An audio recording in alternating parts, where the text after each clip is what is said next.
Sounds good.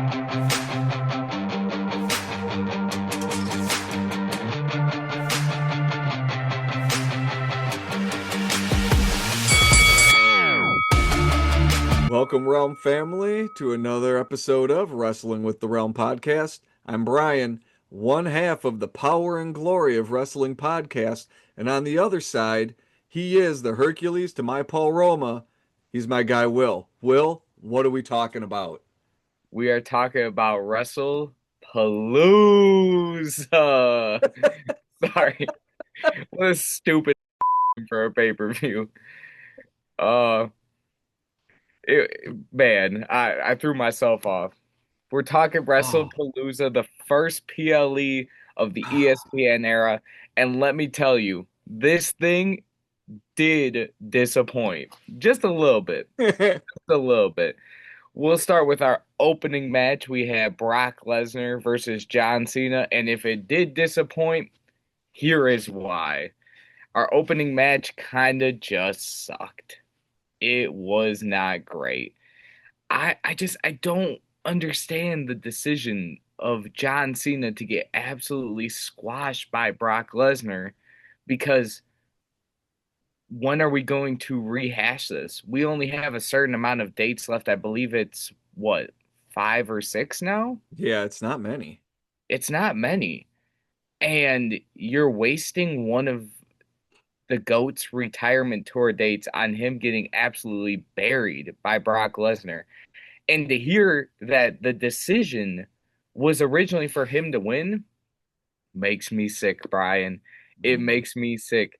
I know we're gonna go over Shockmaster moment of the night a little Yeah. bit later, but this is the Shockmaster moment of the night if we're talking about in-ring stuff. Like this was just a bad call, man. What do you think about this one, Brian? Like this me off right from the beginning. Yeah. Like right when this match starts.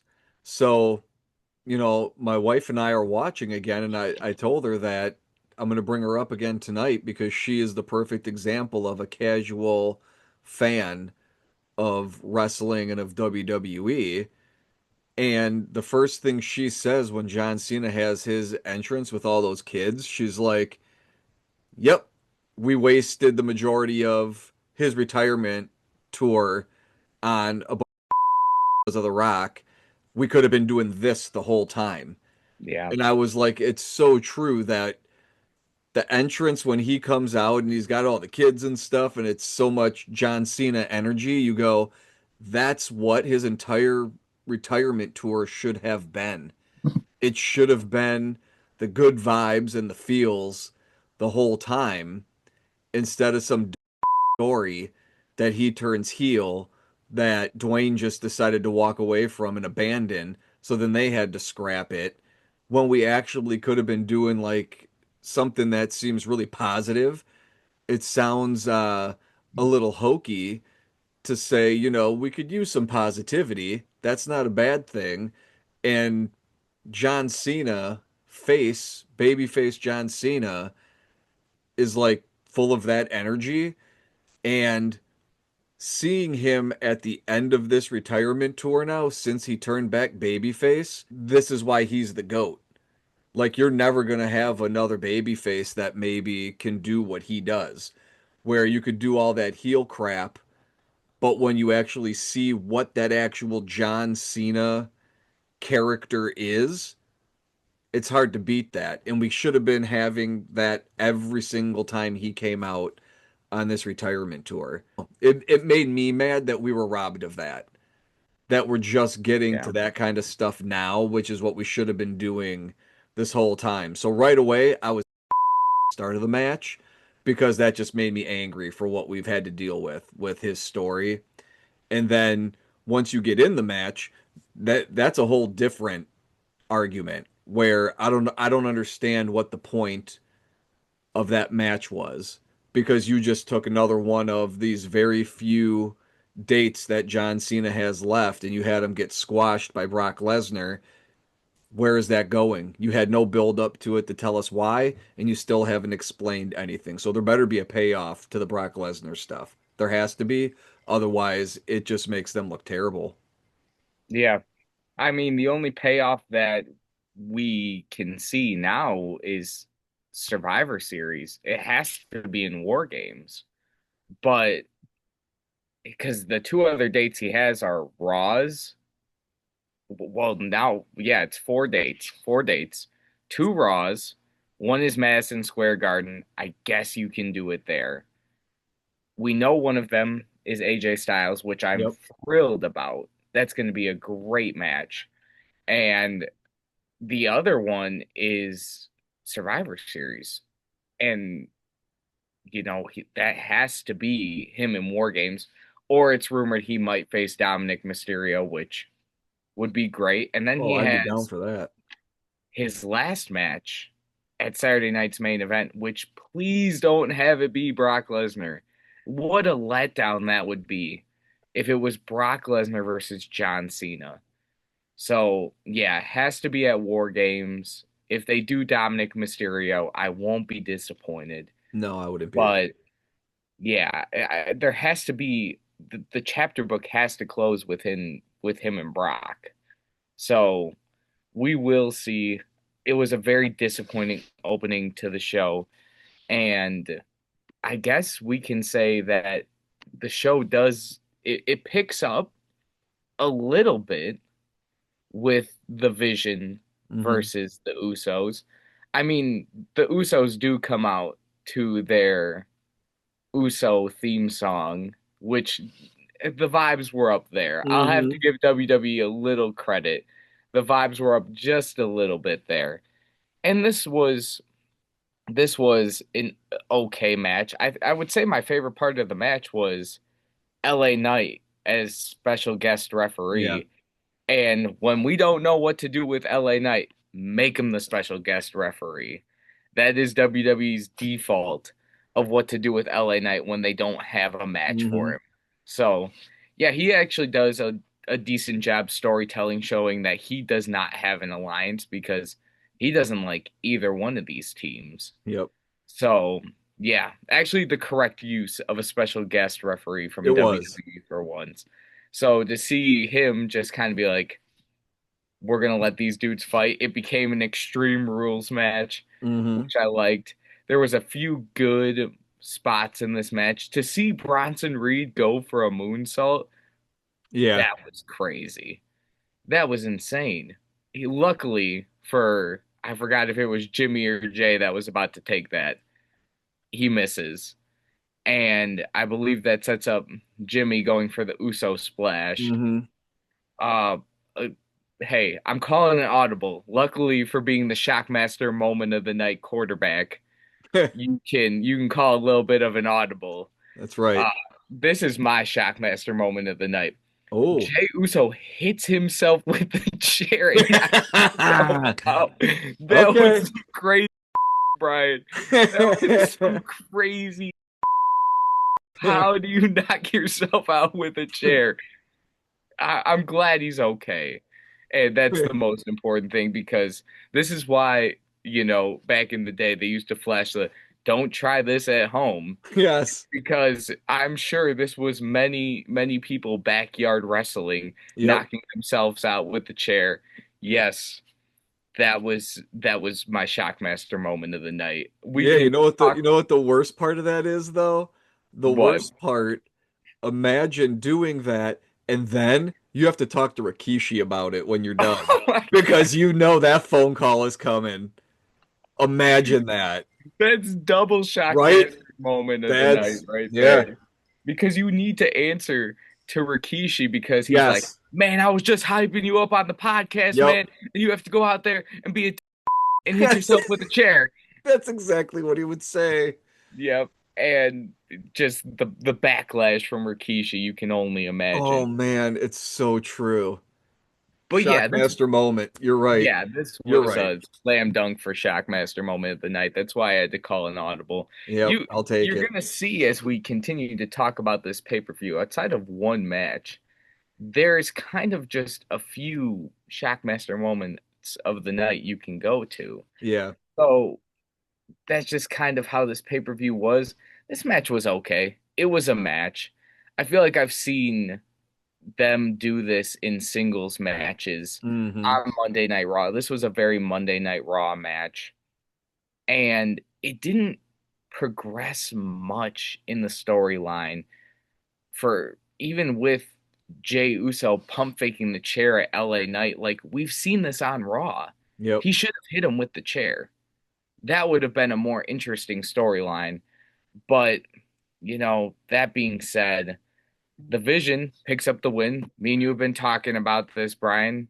That needed to happen. Yeah, for The sure. Vision has looked weak. And, do they look weak later in the show? We can talk about that later, Mm-hmm. but this was a much needed win for them. Brian, what are your thoughts? It was a good match. It had stuff that I like. Who likes a special guest referee more than me? I love that. I love that it's LA Knight. This match was like textbook. How do we get these guys onto the show? Because they're a story we have going right now, and they're all pretty much over right now. So let's strike while this iron is hot, but we're also just spinning our wheels. We're accomplishing nothing in this match. Like, you don't really progress anything. The most that comes out of this match is that the Vision, maybe you can get them into a tag championship somehow with the Judgment Day because you got to get the belts on the Vision.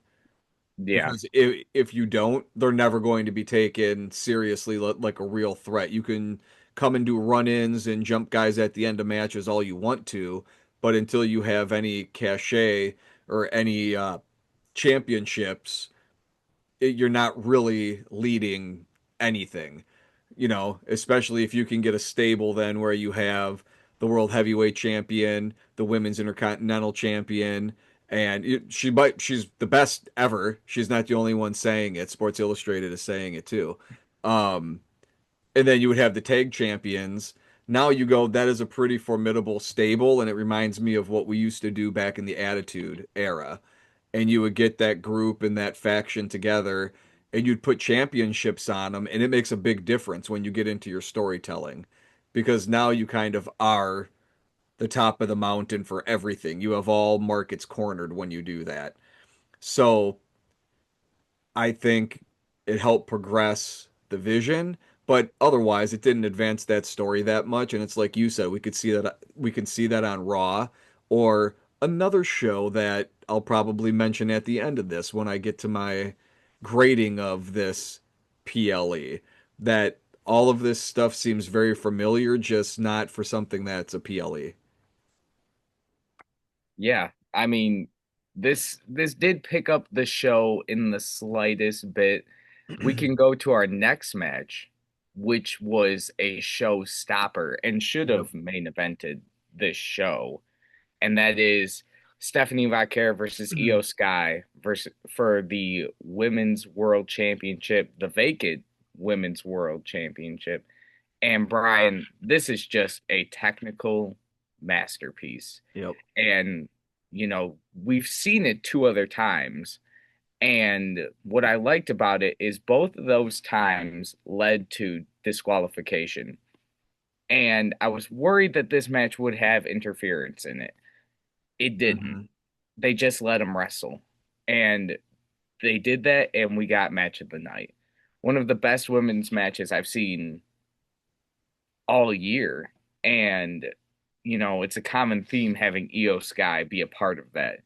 Io Sky might be the best wrestler on the planet. I've had that take before on the Hmm. podcast. Hmm. She continues to back that take up for me. She is so technically sound in the ring. I like her underhook backbreaker she's Yeah. used. That is a cool move. And I that was one of the highlights for the match. All the chain wrestling in this match Yep. is a highlight for me. I like in this match that they protected the finisher as well. Hmm. Io Sky does not hit the over the moonsault in this match. Stephanie Vaquer actually avoids it, is able to hit the spiral tap, which I like that being Hmm. her kind of new finisher. She was using a variation of an underhook backbreaker to finish her opponents.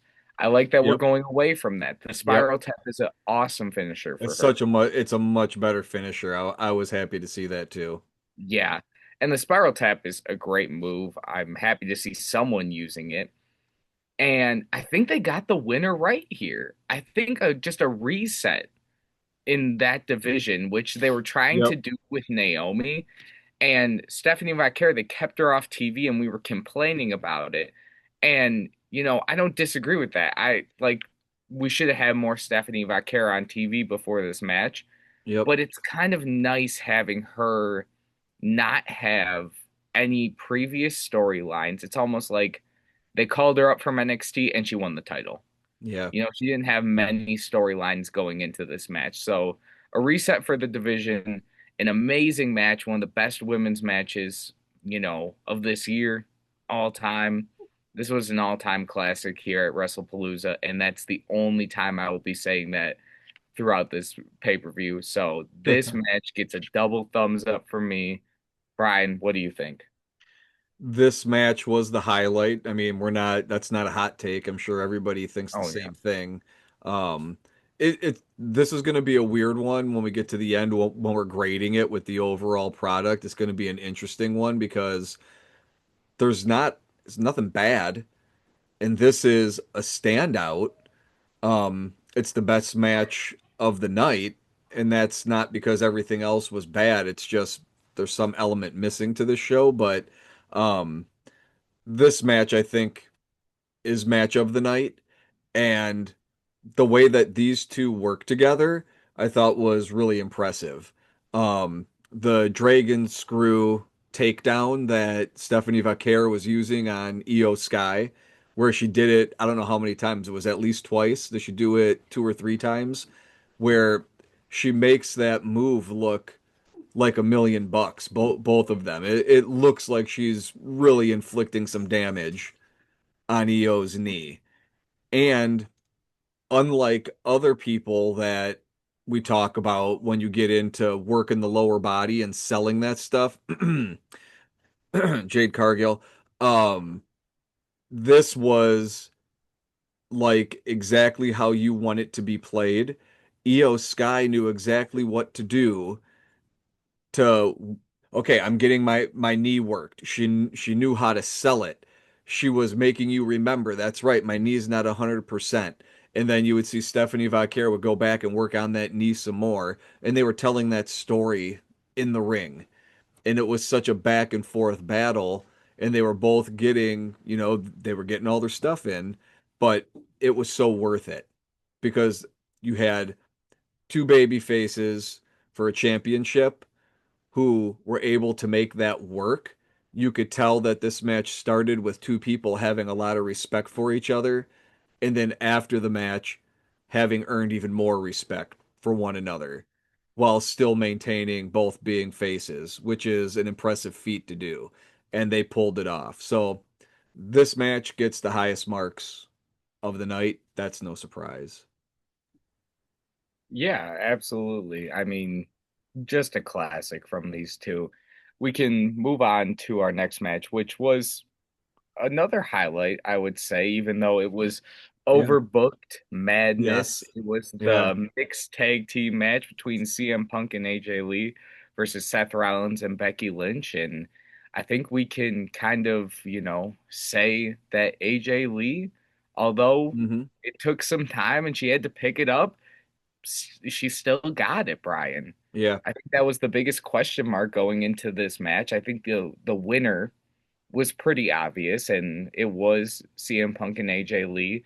And I think the finish was obvious as well with AJ Lee tapping out Becky Lynch Hmm. with the Black Widow. And it was a good match. It was extremely overbooked.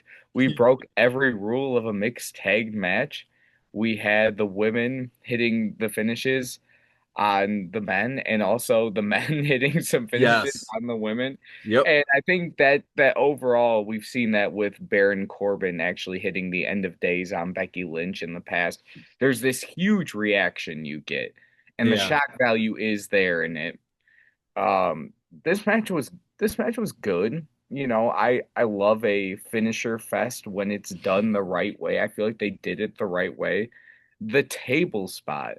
I'm seeing Hmm. online that a lot of people were in love with this spot. I wasn't I don't know. Maybe it's just me. I liked the spot, but I didn't love it. It wasn't like as crazy as I think everyone was hyping it up to be. I don't know, Brian. Did you feel that way about that closing spot? Again, it was overbooked. Hmm. Like that's like a symptom of that, I Yeah. think. Um, Overall, I thought that the match it was really good again. Like it was exactly what you were looking for in this match. They already have again, you have a built-in automatic great story because they're both married Yeah. in real life. And we know that, Seth and CM Punk hate each other. So like it's easy. Like this is an easy one to tell this story and to put on a good match because you got people who could work. And like you were saying, the only real concern going into it was what's AJ Lee going to be like? And she was, I wouldn't have known she had any time off, Yeah. if that makes sense, for not being familiar with her. I thought she was doing everything that Becky Lynch could do.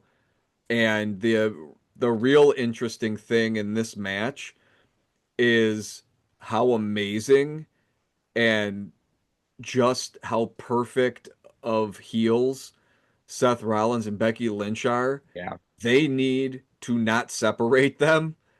Like they need to keep this part of the vision because they are tremendous at playing these characters. It is phenomenal, right down to the ring gear in this match, Hmm. which is just over the top, like ridiculous 90s superhero looking ring attire with the colors and just the Yeah. whole thing is so over the top that I'll make the comparison again to Randy Macho Man Savage and Mm. Macho King Randy Savage Yeah. and Sensational Queen Sherry. Like this is so Seth Rollins Yeah. and Becky Lynch. If you're somebody who's watching us and you're not familiar with Macho King and Queen Sherry, just go back onto YouTube and just do like greatest hits and you'll see it. And that's a really big compliment that I'm trying to give Seth and Becky Lynch because I was not on the Becky Lynch wagon when she came back, and I've been questioning it, and I've been feeling like I was kind of right. But now with this gimmick and this character, she's knocking it out of the park now because Yeah. this is making up for anything else that she's going to do in the ring. She's making up for it with the character work and the mic work. It's great. And that's why she's number one. She's not the only one saying it. Sports Illustrated is saying it too. Yeah. I mean, I feel like it's easier to make up for bad or, Becky's not bad. Hmm. Bad's an overstatement. Bad's Ricochet. Yeah, Um, wow. yeah, bad is Ricochet. Uh, I Becky got Lynch is, you know, her her in-ring work may not be the greatest, but it's easier to make up with that, with just phenomenal character and storytelling that she's able to do. So shout out Becky Lynch.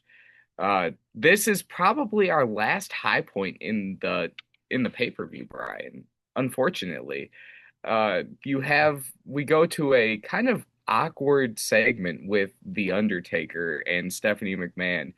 We Ooh. are, you know, I don't know. It's a great moment because Stephanie McMahon makes it into the Hall of Fame. Well deserved. We kind of knew this was going to happen here eventually. But the way they did it was just like they were trying to surprise her, and she was not ready for the No. surprise. So the Undertaker is like, Stephanie, I've known you for a very long time. And she's like, yeah, yeah, we've known each other for a Yeah. very long time. And it was almost like, I don't know, I was like, chill out, you two. Like, both of you are married. Like, this is getting a little too awkward, like, flirty. I was not enjoying it. It was my original Shockmaster moment of the night. And then I remembered that Jey Uso hit himself with the chair. And these moments are both pretty low points in the pay-per-view.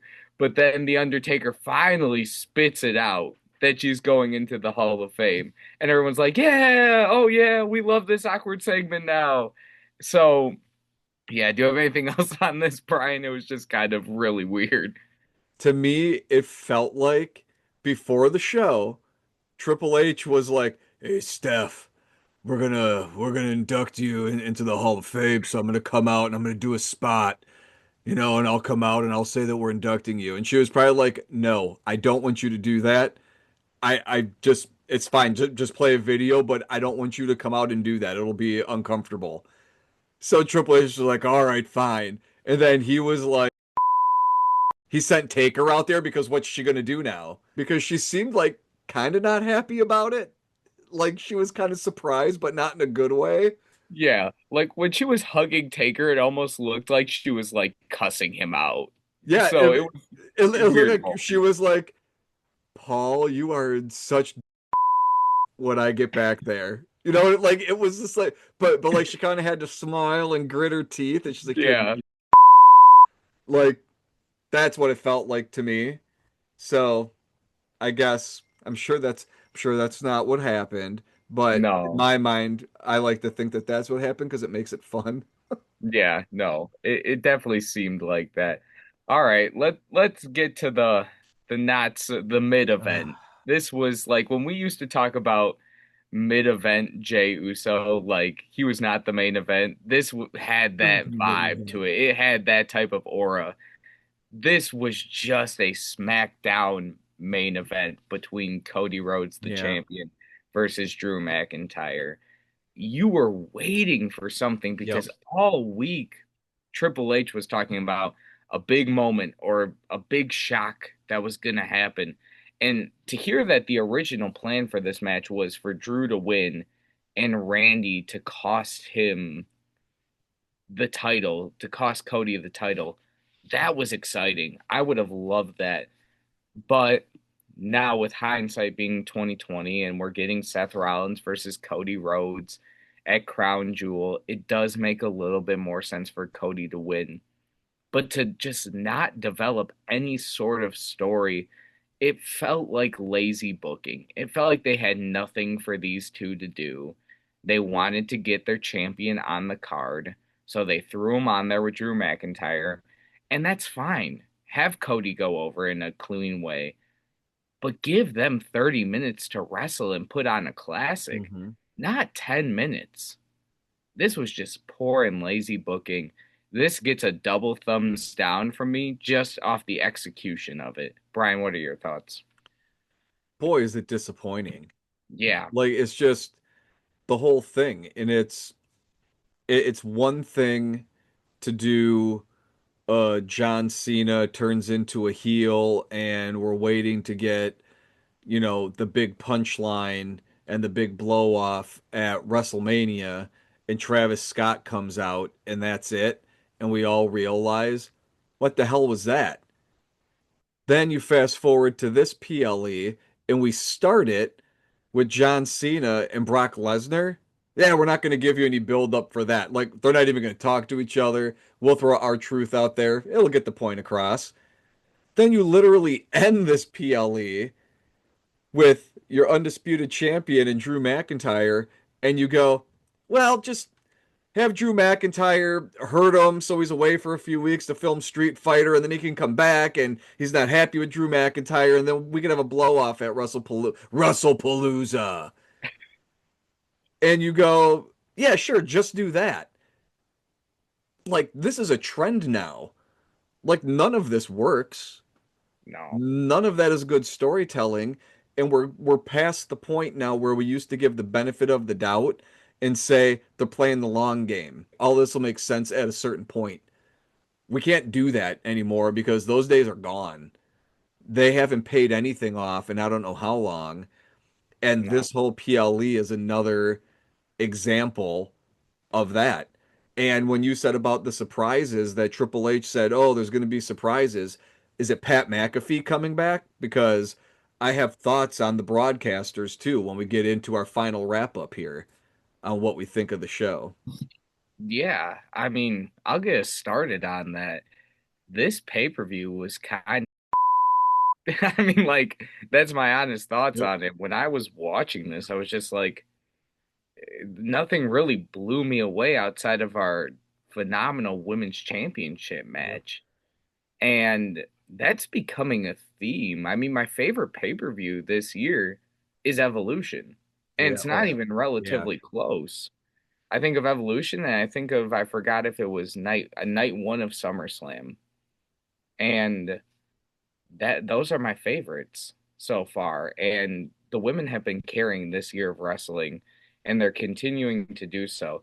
And it's the only reason that I'm gonna give this pay-per-view a C plus. Ooh. And I was going to give it a C, but ESPN was grading it and they gave it a C and ESPN. They keep upcharging us, and I'm Yeah. not gonna agree with a company that's making me pay like $25 to watch wrestling. That's Yep. so yeah, I'm giving it a C plus, and that's only because Io Sky and Stephanie Vaquer carried. So shout out to those two. Brian, what are your final thoughts on the pay-per-view? So this whole PLE, this was a Saturday night's main event, is Mm, what this yep. was. It had every trapping of a Saturday night's main event. We had a returning commentator, Pat McAfee, who, by the way, was terrible. This might Mm, be the worst that I've ever heard him behind the booth. I don't know if it's because Wade Barrett is there and Wade Barrett is just so damn good. Like Wade Barrett might be the best of all the commentary crew that they have. He's spectacular, and Pat was terrible. So you have a return. We have a special guest referee match. We have a mixed tag team match between spouses, and we have a championship match that is really there's no build to it, and it's really not of any circumstance. You know, it's like having Hulk Hogan go up against Big Boss Man. It's like it's great for a Saturday night's main event, but let's be honest. And oh, but we will have the women on there and we'll have them go out there and we'll have a title change hands just to get, that anything can happen on this thing. It had everything Saturday night's main event has except Jesse Ventura. Everything yeah. else, it could have been it could have been a Saturday night's main event. And the only difference between that is I don't have to pay $30 a month to watch Mm, Saturday night's main event. amen. I can watch that on Facts. Peacock where I used to be able to watch all the PLEs. And now not so much. The product has been getting lesser and lesser in quality. The lesser the quality of the product, the less your casual fans who watch this as an escape aren't going to be interested enough to pay the upcharge Yeah. to watch. You're going to get Yeah. your diehard fans. You're always going to have the diehards and you're going to have your people buying all the tickets for thousands of dollars. I guess you have that market cornered, but your core audience at a certain point isn't going to feel like the juice is worth that squeeze. And they tried to bamboozle us with this. This wasn't a WrestlePalooza, it was a Bambazalooza because they tried to bamboozle us. I don't even Yeah. know if that's a word, but you know what I'm saying. They No, tried. no, It I was a do. perfectly fine show. If this was a Saturday night's main event, it would have been one of the better ones, but because it was marketed as something else, I'll give it a C, and that's being very generous. Yeah, that is being very generous. You want to know what might bring up the mood, Brian? What?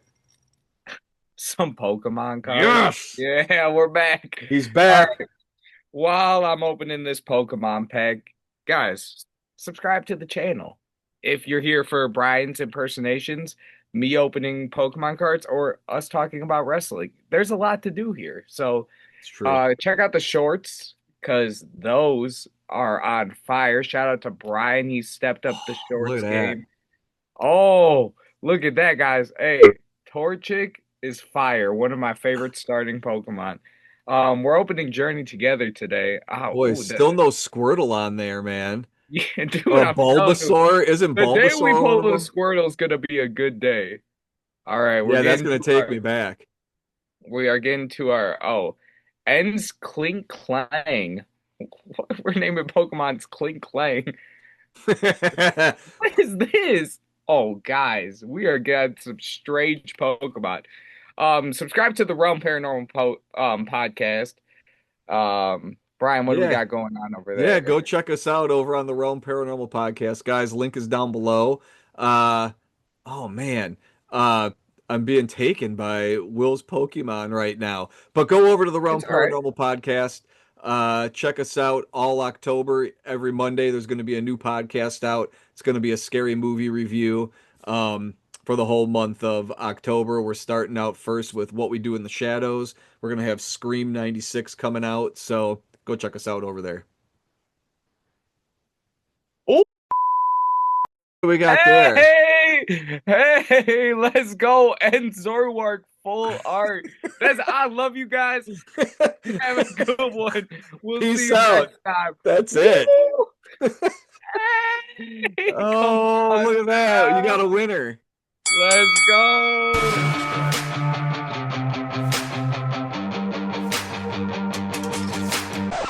Can we have Shockmaster moment of the night be that really awkward segment between Stephanie McMahon and The Oh, Undertaker? totally. Dude, Shockmaster moment of the night is whatever you want it to be. That's the beauty of it. that's right. Yeah, that was awkward. That was just I didn't weird. like it. No, it felt like it felt like I don't know. It was really weird.